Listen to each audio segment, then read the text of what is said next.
Hello, ladies and gentlemen, boys and girls, and welcome back to Monster Loves You. Last time I believe we were going for the Fierce legacy, and we're definitely fierce.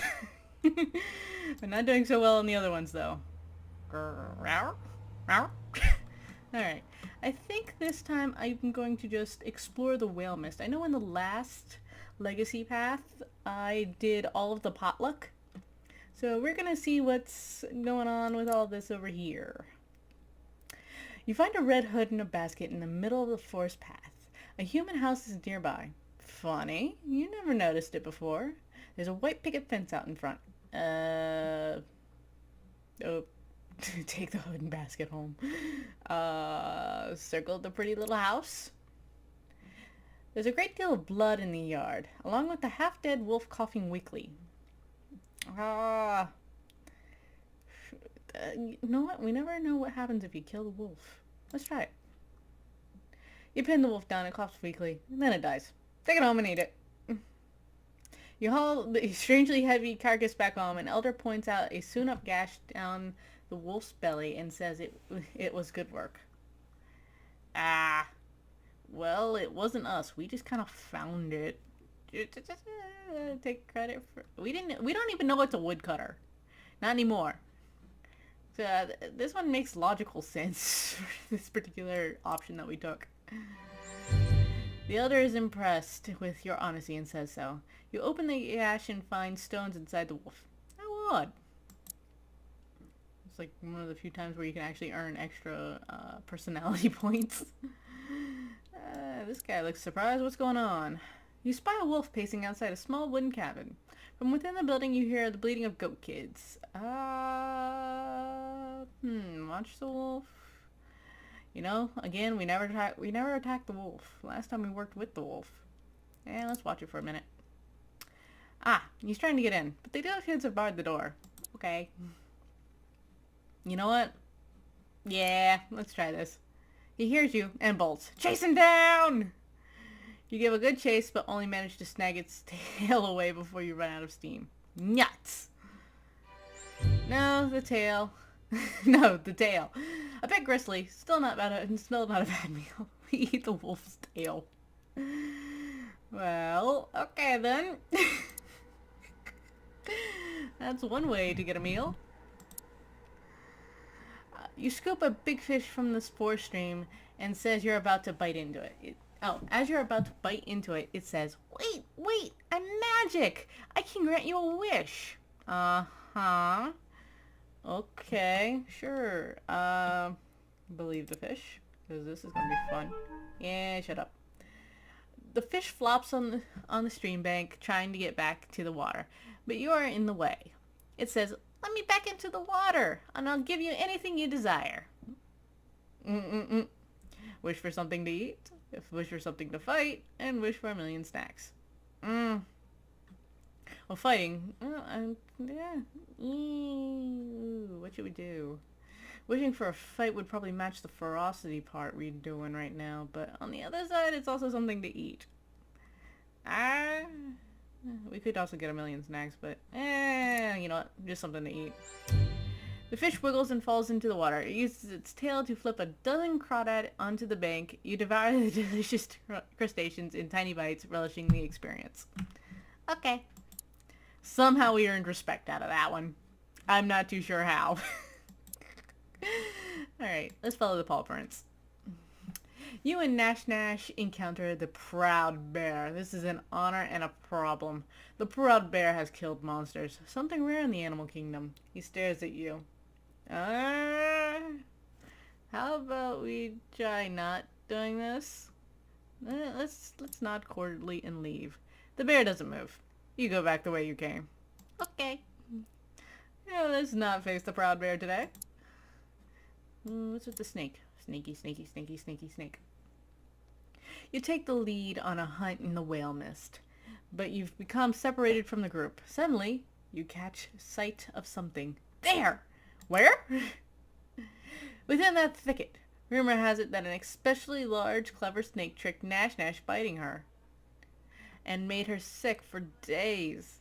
And it's right there, waiting, watching. Call everyone and get out of here? Sure. Didn't it say we got separated? You've beaten and eaten snakes before. Time to eat another. I think that one suits us best. You slowly creep up on it, sharpening your claws. Suddenly, you stop. A print in the dirt is clearly from Nash Nash's foot. And that's definitely dried monster blood around it. Okay. Be a trap or lure the crafty starfin into a trap. I mean, clearly it's gonna go after monsters because it's already gotten Nash Nash. But do we want to get bitten? I mean, let's be smart. You perch on a branch above a crude snare and beat 2 rocks together to attract the snake's attention. This goes on for some time. Keep beating those rocks! Suddenly, the snake drops from a branch above you. You struggle, but it's too late. It crushes you with terrible strength. Everything getting dark. Next thing you know, Nash Nash has pounced on the snake. She grabs its head and holds it in its mouth shut, keeping its fangs trapped. Still crushing. Nash Nash bites the snake's head off and swallows it. You gasp as the coils loosen. Nash Nash is carried through Omen by a group of cheering monsters while you are left to recover on your own. Okay. Great. Terribly sorry about that. Live in a very noisy house. A pack of monsters set out to capture the honeyed bees, a special swarm that carries its hive along with it in small pieces. The sweet odor of rich honey is everywhere along the forest trails. Honey. Onward. Blister says, me first, and I'm not sharing either. It's every monster for herself today. Nash Nash nods and flicks her claws as everyone splits up. I lurk where the swarm is likely to pass, then pounce, lunge into the heart of the largest part of the swarm. Grab a honeycomb, but only if it's safe to do so. That's stupid. It's bees. I don't care who you are. It's bees. That's likely to pass and pounce. You take a nap in the shadow of a thicket of trees. Awakened by the approach of buzzing wings, you jump into the swarm and escape with a delicious honeycomb. Yum. Okay. Hey, our bravery's up to max. And now let's go find something to eat. As you explore the whale mist, you notice that the air smells faintly of gingery bread. There! Ahead there's a flock of very fat birds pecking on a trail of crumbs that winds through the trees. Try the crumbs. What's up with the crumbs? They almost taste like last resort. You're not starving, but if you were, they might taste better. Okay. We tried. Chase the birds away or follow the trail of birds? What happens if we chase the birds away? I'm curious. You frighten the birds just because you can. It makes you feel bigger and stronger for a little while. Okay. Okay. That was kind of funny. I know, I'm deliberately choosing like some of the poorest decisions in this game for right now. The spine doctor has asked you to catch a special fox. It limps, she says, and it coughs. I need it quickly, if at all. Why does she need the sickly fox? The spine doctor swats you with one prickly arm. There's no time for questions. Get the fox or don't. Okay. Alright. You know what? After it.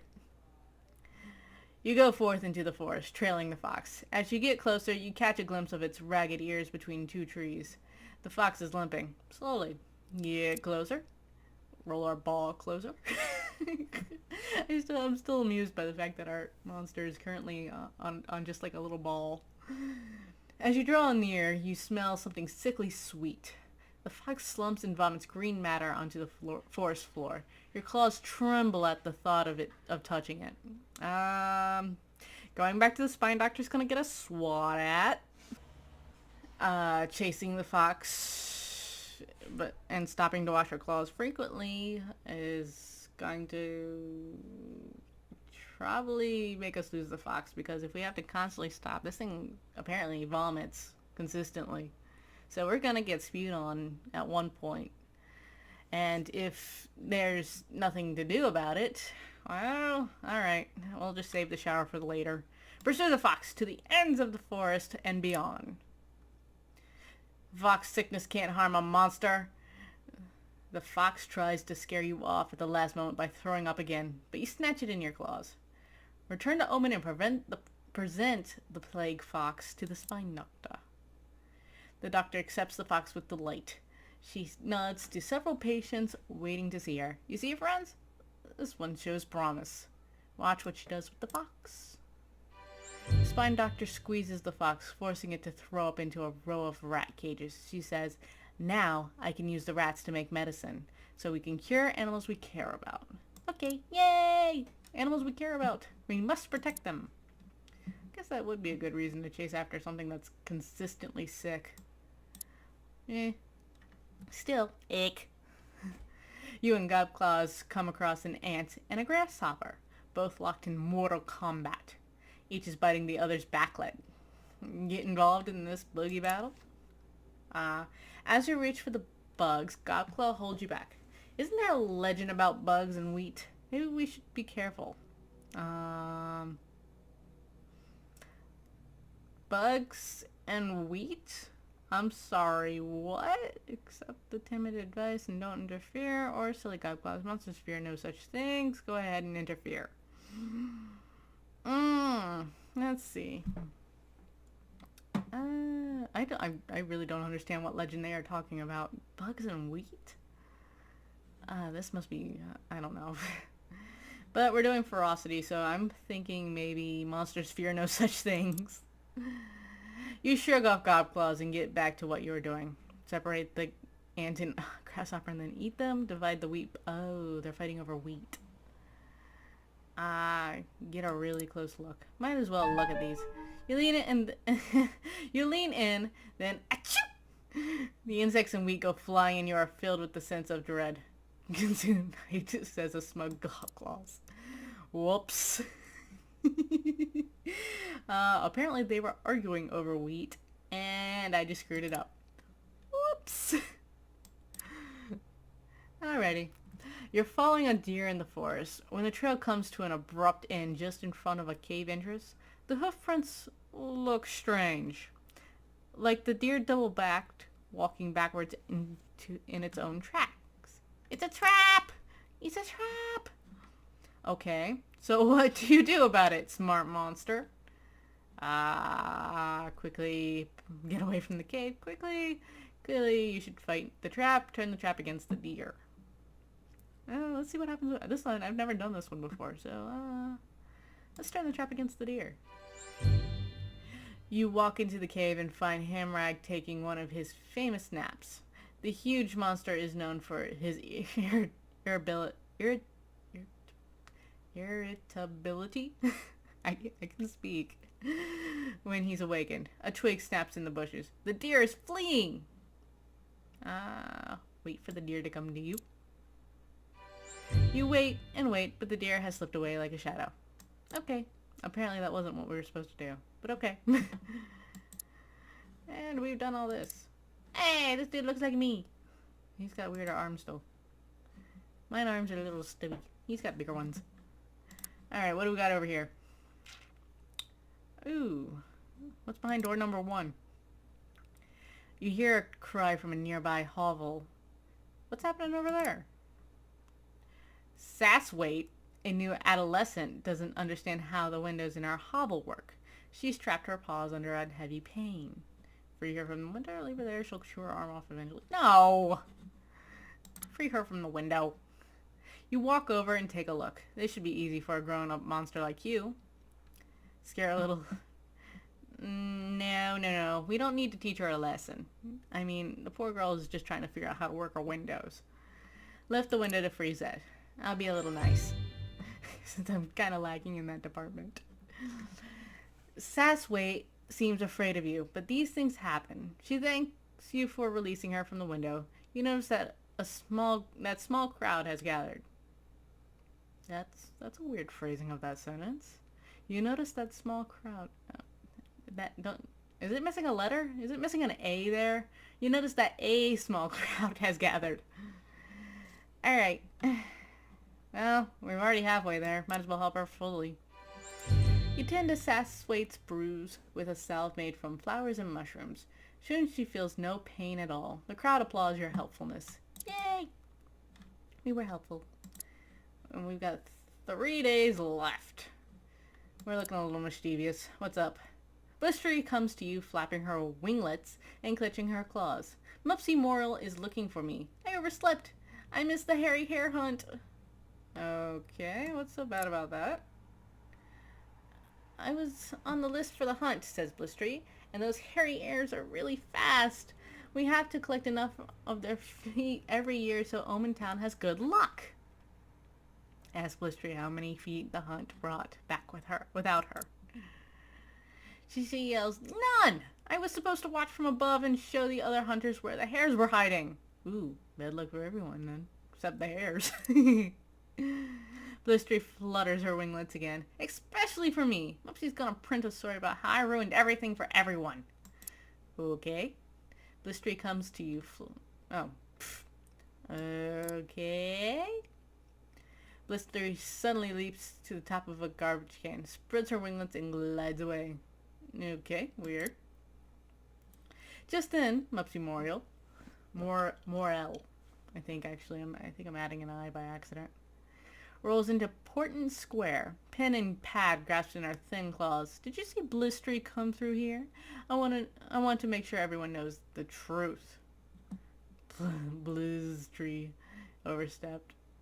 Claim ignorance. No comment. No comment. Mupsy bought it. Blistery's overjoyed. Okay. I hate reporters. Or at least commentating to them. Either that or just talking to them. It's like every word you say gets used against you. It's one of those. And it's like, ugh. Alright. Oh, we've got 2 days.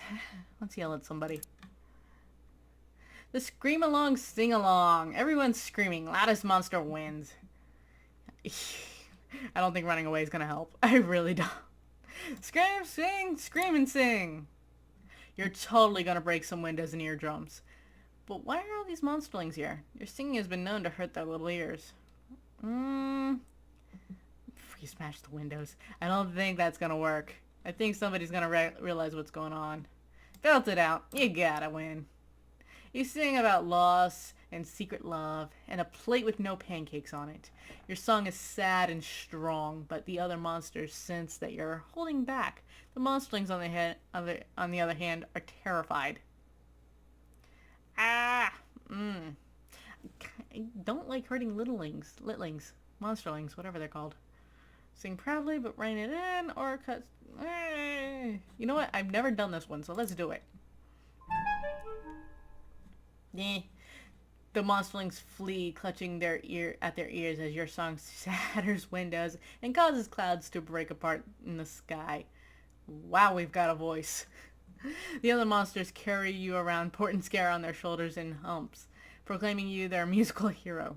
Though you see monsterlings fleeing back to the birdcage, clutching at their ear holes. Oh, I'm sorry, monsterlings. Wow, that was a little difficult to read. Alright, let's poke a snake. The snake moon is rising in the sky, and it's time to gather the snakes for the ritual. Snake moon? Sometimes the full moon has got shadows on it, and that's got to mean something. Monsters celebrate these shadows with snake soup. Yay! Tasty. Alright. No. If we're taking part of the snake moon, we have to go get some snakes. I wanted us to not partake. Phooey. You wander the fields near the whale mist. It's easy to catch snakes, but every time you reach for another one, some of them squirm out of your grasp. Most of your snakes are getting away. Oh no. Does it matter if they're alive or not? I've actually never clicked that one. Not anymore, they're not. Or catching them and keeping them alive. Also, what is with the eyeballs coming out of the ground over here? This is weird. This is weird. Alright. Keep catching them alive or not anymore. They're not.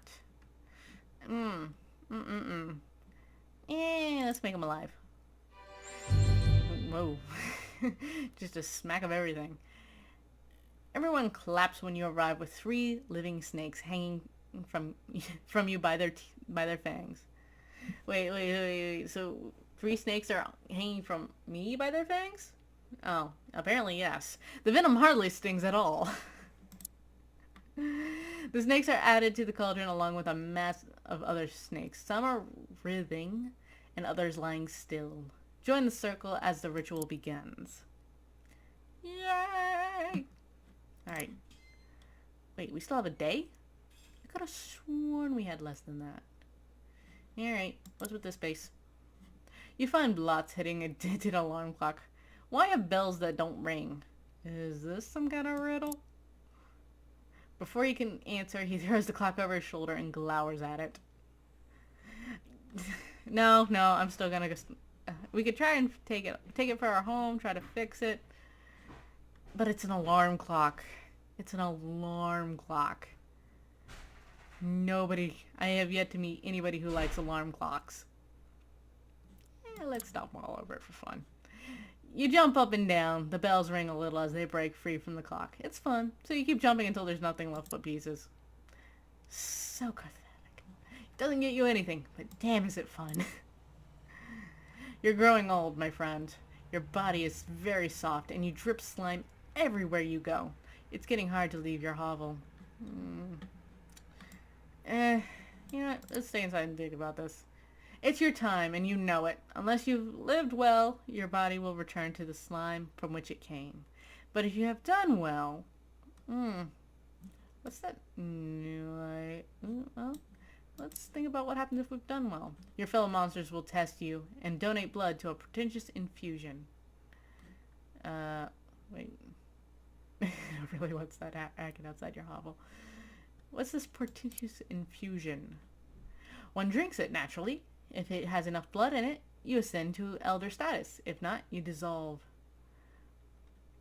It sounds like there's a bunch of monsters out there. All right outside your door. Let's ignore them for a little bit longer. What's involved in monster ascension? The elders test you. You don't have to pass all the tests to ascend, but it helps. Will they be quiet out there? Go see what those monsters want. Oh? The more respected you are, and the better you do on the test, the more blood the elders will add to the infusion. And did someone just tap on the door? Answer it. And then you drink. I'm having a conversation right now. And then you drink. But enough about that. Someone's banging on the door of your hovel. Sounds like a crowd is gathered. All right. Hold your horses. A group of elders is waiting at the door of your hovel. They've seen your drippings. They know it's time for you to dissolve or ascend. Yeah, let's go. Alright. Can't really deny the evidence here. The elders of Omen surround you at the spawning vat. They've built a fire beneath a small cauldron. Your body is squishy and damp. Nah, we could examine the cauldron, be tested. Last chance to run, flee with the wilderness. I don't think we've got enough personality stuff for that. Let's dissolve.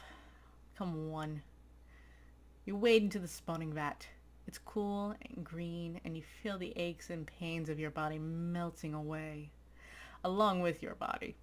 It's quiver. Your hide is absorbed by the surrounding slime. Tiny morsels swim closer to the new source of nourishment. Melt. Relief. Your last thoughts begin to form even as your brain disintegrates. Remember the actions you took in life. As your body unravels in the slime, you dream of fighting, eating, and screaming, standing unafraid against fighting, defending the innocence. No, fighting, eating, and screaming, because that's what we did. Your body is gone now, and you are a dream of ferocity. Dream on. The morsels briefly turn to snap at each other, flexing new-grown claws as your essence spurs them to greater violence. Smile, somehow. You have no mouth, but your smile is still as savage as any ever seen. It is the grin of the purest of monsters. Wow. An achievement. Yay. We are fierce. Your life was filled with blood and struggle. Ferocity has always been the first recourse of a monster, and so it was with you. And we're biting somebody's arm off. Fantastic. Yep. So, bravery, cleverness, and ferocity? Great. Kindness and honesty? Eh? It doesn't say end of Eldorhood up here. Oh well. Yep, that's how we did. Farewell, ferocious monster. Your essence will become part of all monsters from here until the end of time, for what it's worth. The end. So, yay! Where is it? There it is. New medal! Yay! Alright. And because I forgot last time. Credits! All of the fantastic people who worked on this. Radial Games and Dejoban Games? Very interesting. Alrighty. But that'll leave us off for now. This was a surprisingly short, for me anyway, go for. But then again, I kind of was messing around with all the fail options this time around. So, I hope you enjoyed this video. Thank you for watching. And until next time, my beloved audience, I bid you adieu.